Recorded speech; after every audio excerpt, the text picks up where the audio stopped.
in Nashville. And Mr. Zirker, let's see if we can talk in terms of some of the solutions, in terms of some of the issues that we've already talked about. How do you see it from your perspective? Good. Well, this is a booming town. This is an it city. The revision of this city with all the major developments is here. They have a 25-year plan. The East Bank in itself, they're talking about 12,000 units. This is a whole lot of major development. There's no, if you look at the builders, the contractors, the construction workers, you don't see certain folk out there that are carpenters, plumbers, roofers, bricklayers, all the things that it take to build a house. You go around this town and you'll see that there's discriminatory faces. When I was coming up, they had high schools where it was, you came to school mandatory, but you could go to shop. You could learn how to be a plumber, learn how to do these other things. One of the solutions is to get back into some of that. They've got a thing where maybe you go to Job Corps through Martha O'Brien. I think that's one solution of it, but it needs to be a bigger thing. OIC you mentioned earlier, I was a product of OIC. I became a welder and a first-class welder overall, but that's a solution. One of the other problems when it comes to new development, and there's no new development for poor folk. If you look around this city, with all these cranes, I'll call it Crane City, with all the cranes that are going up for hotels and for all this new development, but there's no revenue, or should we say crumbs from the master's table that could trickle down in 2% or 3% that would help support new development for poor folk. This real estate here in the city is booming, and so the greed is preventing our new mayor, who was commissioner over the homeless for a spell before she became my mayor. I've shared with her my concerns, but they would spend so many $1 million on a sidewalk because of a child who mother put a little posting on it saying we need better sidewalks. They jumped right on that. When they talk about better schools, and even a superintendent, they're willing to pay from $160,000 to $380,000 for a new superintendent. All these things are part of that rezoning and all things, but the solution still has to be for the least of thee, because that's the Christian way, and in God we trust. And so the poor, yes, will be with us always, but we need to look at the poor and bring them along with us. The Section 8 is the slumlords. They're borrowing money and fixing up their places.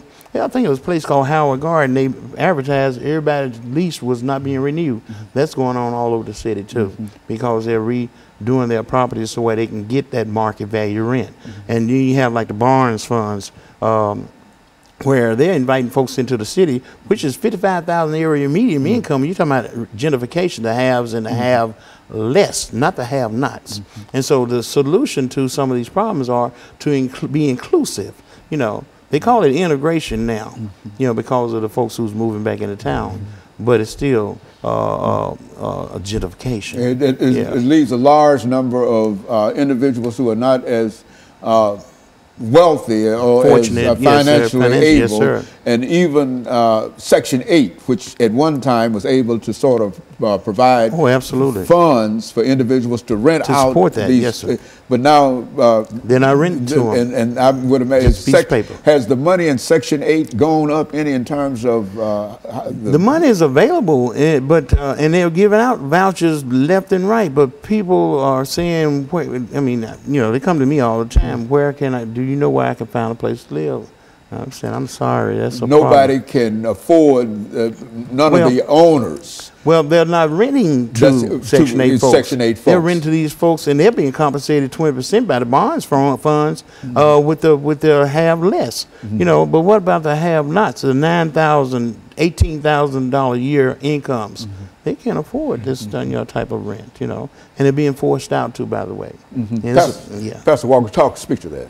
Yeah, you know, when you talk about the poor, and people need to understand, we're not talking about people just broke, don't have any money, you know, and we talk about affordable housing, you know, housing that people can afford. You know, you got a lot of people that are living right at the poverty line level or just above it or slightly below it, and people that are working jobs, Dr. Haney, and still cannot afford, you know, the high cost of rentals that's going, you know, as it's consistently and continuously begins to escalate, and people just can't afford it, so they're being pushed out.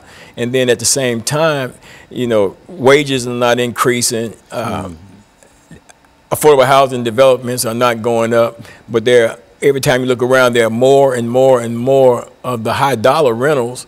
And what's going to happen when you get to a point where you got all this property out here, all these rental places out here, and you can't rent them because the people here are not making the kinds of monies that's needed to rent these places. And then like I said, you're pushing a lot of people out into the streets, and they're becoming homeless, and they're working homeless. They got jobs. They're not drug addicted. They're not having some of the typical issues that people have when they're homeless. They're just people that can no longer afford to live where they're living. Even, you know, when you don't even consider Section 8, if you just take Section 8 off the table, you got somebody that's working and been paying their rentals and stuff like that, and not on Section 8 because they had a job that's paying enough money to be able to afford the places where they've been renting in the neighborhoods where they've been accustomed to living in. Now, with the changes in these neighborhoods and the high cost of rents in these neighborhoods, and you got so many people who are buying houses now, as opposed to people buying them and flipping them in terms of selling them, people are buying them, renovating them, and turn them into rental properties because the high cost of rentals around here. So people are able to make money. Of course, you know, you pay for your property that you bought, you know, through the rentals and stuff like that. So it's a win-win situation for everybody except those that's not making the money. Yeah, who depend on being able to live in those houses. Absolutely. And something else he said that was significant, and that was with Casey, moving out of Casey into Casey, because when they tore down John Henry Hale and the other projects in East Nashville and Preston Taylor and stuff like that, people had to move out.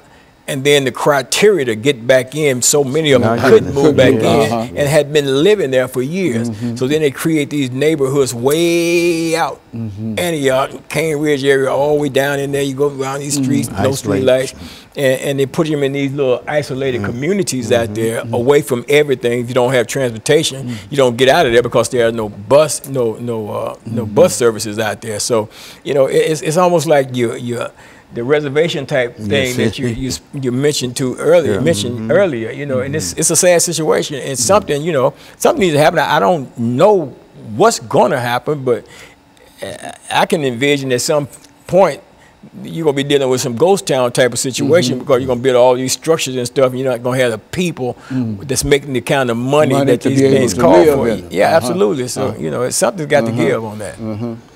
You're overpriced and have the houses so priced that the individuals who need housing can't afford to buy them or to rent them or whatever, and et cetera. And so, okay, and finally, Mr. Zirker, we've got about a minute. So final comments in reference to this. Well, as a final comment,